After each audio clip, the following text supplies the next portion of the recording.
given problem is y is equal to c1 e raised to x plus c2 e raised to negative x. C1 and C2 are both constants. Kaya dalawang beses tayo mag-differentiate. So, d over dx magiging dy over dx or y prime equal to c1 e raised to x plus negative pala siya kasi may negative sign dito minus c2 e raised to negative x.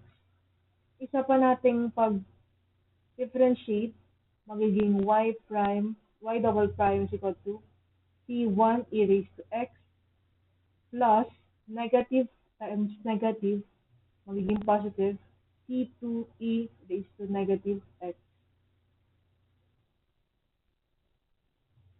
Papansin natin na pwede natin itong i-combine. So, y prime is equal to c1 e raised to x minus c2 e raised to negative x. Y double prime is equal to c1 e raised to x plus c2 e raised to negative x. Since negative and positive to, makakancel silang dalawa. Same silang dalawa, di ba, ng values. Tapos negative and positive. So, magiging makakancel na yan. Magiging 0. So, y prime plus y double prime plus y prime is equal to 2c1 e raised to x.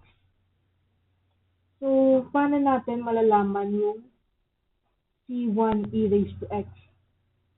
Saan natin yan makukuha? Hindi natin malalaman for now.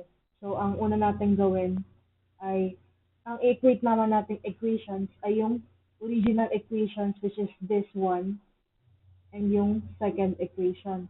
So, y is equal to c1 e raised to x plus c2 e raised to negative x. So, ito naman, y prime is equal to c1 e raised to x minus c2 e raised to negative x.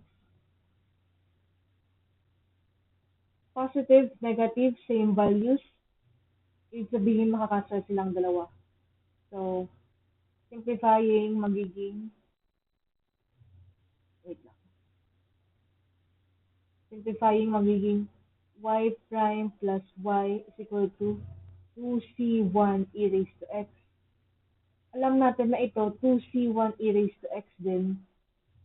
Ito, 2c1 e raised to x. So, pwede natin equate tong dalawa. Magiging y prime plus y is equal to y double prime plus y prime. Since parehas sila nasa magkaibang sides and parehas ng signs, alam natin na kapag nilipat natin to papunta dito, magiging negative siya. So, magiging y prime minus negative y prime. So, kakancel na natin to. Ang tira na lang is y double prime sa right side and